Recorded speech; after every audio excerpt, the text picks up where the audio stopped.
চাকরি প্রত্যাশী আমার ভাই ও বোনেরা, আশা করি আপনারা সকলে ভালো আছেন। আমিও ভালো আছি। বাংলাদেশ জুডিশিয়াল সার্ভিস কমিশন সচিবালয় যে গত 20/11/2025 যে একটা নিয়োগ বিজ্ঞপ্তি প্রকাশ করেছিল সকলেই জানেন। তার কিন্তু দুইটা পদের পরীক্ষার সময়সূচি প্রকাশ করে দিয়েছে। এখন পরীক্ষা দুইটা এমসিকিউ হবে না লিখিত হবে, সেই বিষয় নিয়ে আলোচনা করবো। আর একটা বিষয়, যখন আবেদন শেষ হয়েছে আমি পরের দিন একটা ভিডিও আপলোড দিয়েছি যে জানুয়ারি মাসে 26, মানে এই যে জানুয়ারিতে পরীক্ষা হবে নির্বাচনের আগে। তখন অনেকে হাসাহাসি করছিলেন যে ভাই আপনি কি বলেন, এত বড় নিয়োগ, ভিউর জন্য ভিডিও তৈরি করেন, এই করেন সেই করেন। আশা করি যারা এই কথা বলছেন তারা আমার সেই পুরনো যে ভিডিওটার যে আবেদনের পরে যে ভিডিওটা আপলোড দিছিলাম সেটার জবাব আপনারা ইনশাল্লাহ পেয়েছেন। যে পরীক্ষার ডেট কিন্তু পড়ে গেছে। আশা করি কোন দুইটা পদের পরীক্ষা হতে যাচ্ছে এখানে কিন্তু আপনারা সকলে অবগত আছেন যে বেশ কতগুলা পদের নিয়োগ বিজ্ঞপ্তি এখানে ছিল।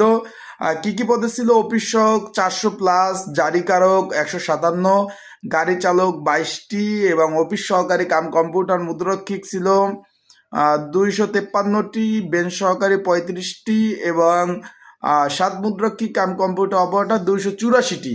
এই 6 ক্যাটাগরি নিয়োগ ছিল। এর মধ্যে 2 ক্যাটাগরি পদের কিন্তু পরীক্ষার সময়সূচি প্রকাশ করে দিয়েছে। কি কি পদের তার আগে বলে দে, যারা আমার ইউটিউব চ্যানেলে নতুন তারা অবশ্যই আমার ইউটিউব চ্যানেলটা সাবস্ক্রাইব করে রাখবেন। ফেসবুক পেজ থেকে ভিডিও দেখলে অবশ্যই ফলো করবেন। লাইক কমেন্ট শেয়ার করে অন্যকে দেখার সুযোগ করে দেবেন।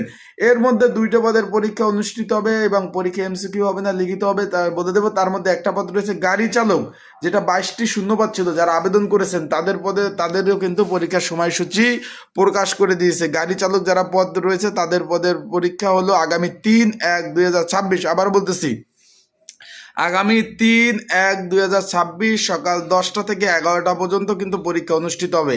1 ঘন্টা ব্যাপী কিন্তু পরীক্ষা অনুষ্ঠিত হবে। আবারও বলতেছি, 3/1/2026 সকাল 10টা থেকে 11টা অবধি কিন্তু পরীক্ষা অনুষ্ঠিত হবে। গাড়ি চালক পদে যারা আবেদন করছেন এখানে মাত্র 22টি শূন্যপদ ছিল এবং এখানে 7 মুদ্রক্ষী কাম কম্পিউটার অপারেটর পদেরও কিন্তু পরীক্ষার ডেট পড়ে গেছে। 284 পদে যারা আবেদন করেছেন তাদের পরীক্ষা কিন্তু আবার 1.5 ঘন্টা।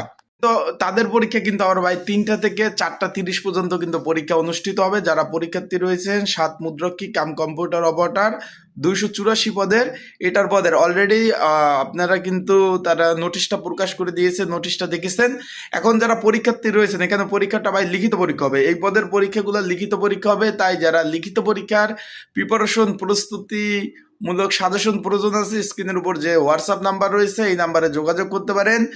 ডিসক্রিপশন বক্সে নাম্বার রয়েছে, এই নাম্বারে যোগাযোগ করে আপনারা কিন্তু সাজেশনগুলো নিয়ে পড়তে পারবেন। আর একটা বিষয় আপনাদের আমি একটু বলে দেই।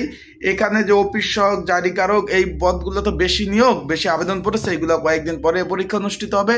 সেই পর্যন্ত সকলে ভালো থাকুন, সুস্থ থাকুন, চোখ রাখুন আমার ইউটিউব চ্যানেল, ফেসবুক পেজে। আর যাদের সাজেশন লাগবে অবশ্যই স্ক্রিনের উপর নাম্বার রয়েছে, ডিসক্রিপশন বক্সে নাম্বার রয়েছে, এই নাম্বারে যোগাযোগ করতে পারেন। ভালো থাকুন, সুস্থ থাকুন।